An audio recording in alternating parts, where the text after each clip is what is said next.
you've ever asked yourself, how can I get the swing and the golf game that I've always imagined without trying every tip, every training aid, watching every video after video on social media, then this podcast is for you. Welcome. I'm Daniel Guest, and welcome to the Imagen Golf Podcast. Today's episode is brought to you by Imagen Golf and All PXG. right, Imagination, welcome back to the Imagen Golf Podcast. It is FORE Friday, and FORE left. I am hooking the golf ball once again. Yeah, man, whoever said hooking is better than slicing, and I've said that a million times, they're not the ones hooking the golf ball, apparently, because it is just as frustrating. And sometimes I don't even take my own advice, and I will not aim super far to the right, only to hook the ball back, to the center of the fairway. So, but I'm working on it, and I think I got a couple ideas on why I'm doing it, why I'm shutting down the face. But there you have it. So today's the day where we give you a tip, a tool, something that you can take with you right away. Take it to the golf course, take it to the driving range, your practice sessions, whatever you're doing around your golf game, where you're going to get better and improve everything that you're doing. And we do that and give that to you in 4 minutes or less, starting right now. So look, I want to say let's be real here, but I never liked that phrase. But let's be real here for a second, right? Let's talk about what happens right after a bad shot, right? Like right after you hook the opening drive last Sunday when you're playing with your buddies, right? Talking about a friend, obviously, right? But look, we've all been there, right? I mean, you step onto the course, you're ready to crush it, and then bang, there's that hook, or bang, there's that chunk, right? Or just insert any bad shot, right? Maybe even 2 bad shots. And now all of a sudden it feels like the whole round, right, is unraveling faster than you could even say like mulligan, right? But here's the really, really interesting thing, and here's the deal. Golf is definitely a game of misses, even for the professionals, right? If you think about it, right? If let's say I shot 72, right? And if I shot 72, most of those shots, right, they wouldn't be amazing, right? They'd be middle of the road, right? And, I'm thinking like 4 or 5 or to 7 out of a scale of 10, right? 1 to 10, right? And then there are a couple that are going to be absolutely amazing, right? That magical almost, that 110 bunker shot, 110 yard, green or fairway bunker shot, that you landed within 6 feet of the pin, right? So you got, 2 of those, no doubt, right? And at least 2 of them are going to be absolute, like, for lack of a better term, dumpster fires. Okay. So the key isn't avoiding these bad shots entirely. It's knowing how to handle them. And the first step after any bad shot is trying to catching your reaction, right? Are you talking smack to yourself as an example? Are you slumping your shoulders, right? Do you have this like gremlin kind of feeling, right? That inner critic, that's getting loud, on one of your shoulders, right? And if you do, right, we got to shut it down, right? Absolutely got to shut it down.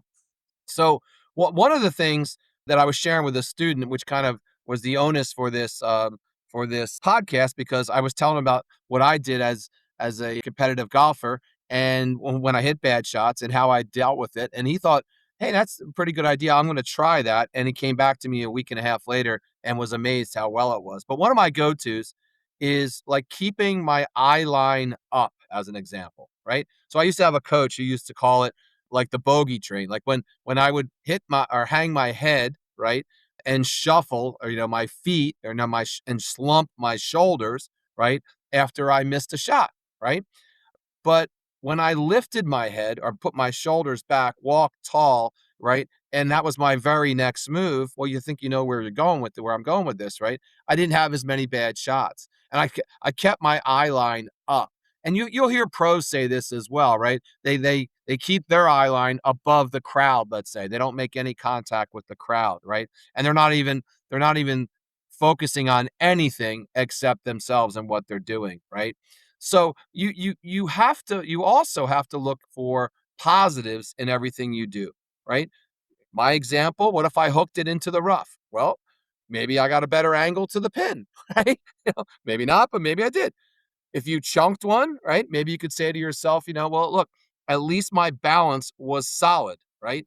If you thin one, right? At least it went straight right up the middle of the fairway, okay? But finding these silver linings, okay, rewires your brain for optimism, and it's a proven fact and a proven skill that it will absolutely have a positive impact on your score and, quite frankly, your sanity, right?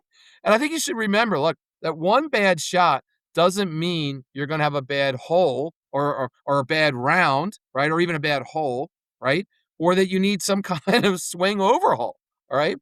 If you think about like, amazing athletes, the Jerry Wests of the world, he has a show on Prime Time or Prime Video right now. That's amazing. The guy was absolutely an amazing basketball player, right?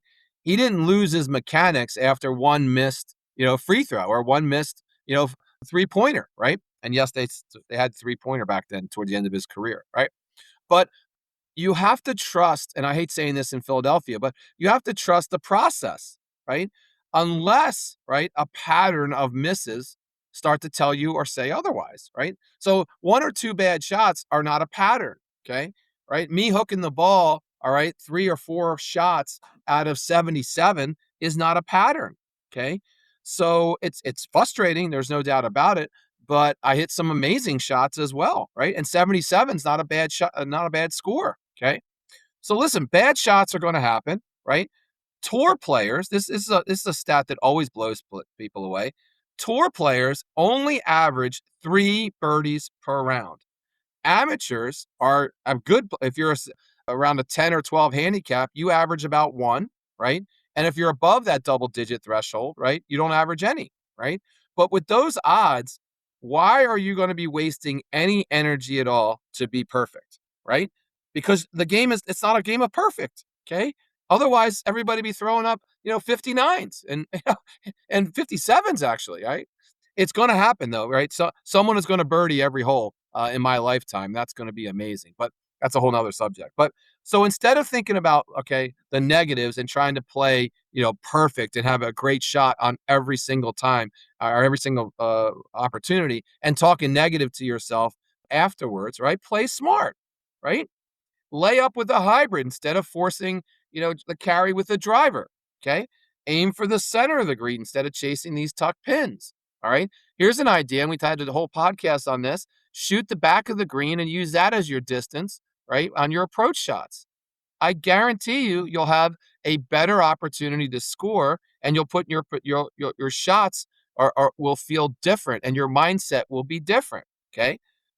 The next thing that I want you to do is I was almost said huge, but I can't think of a better adjective than huge. But if you think about it, right, you're spending 4 or 5 in our area, 5.5 hours sometimes on the weekends with yourself on the course, right? So talk positively and kindly to yourself, right? Build yourself up like you would a friend, man. Like, say things to yourself like I'm doing air quotes here in the studio, like, "Hey, man, you got this," or "Great tempo on that one," or "Hey, that wasn't that bad considering the lie," right? What you get the point. Whatever positive self-talk that you have to do, right?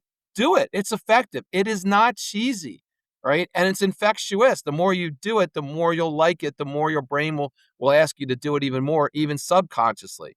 But when you adjust your expectations, right, bad shots don't feel like the end of the world, the end of the hole, or the end of the round, right? They are just part of that process.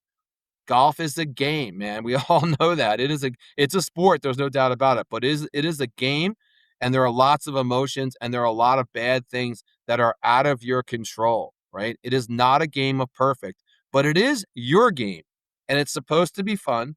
So don't let a bad moment, a bad shot, a bad moment or two derail the hole and derail the round, because you are in the control of this, right? I want you to keep your head up, literally. Keep your head up. Get your eyes above the crowd, okay? Stay positive and always focus on what's next, or the next shot, or the next opportunity to have some fun and do something that is absolutely, amazing with that golf ball. All right. That's all I All have right, then. today. That's Thanks today's for podcast. listening, Thanks and for I'll see you tuning on the in. next Hit the episode. follow button wherever you get your podcasts, and be sure to check out our site, imagengolf.com. Check out our YouTube page at Imagen Golf, and we're on all the social media platforms on the same at Imagen Golf. And here's to getting you the swing and the game that you've always imagined.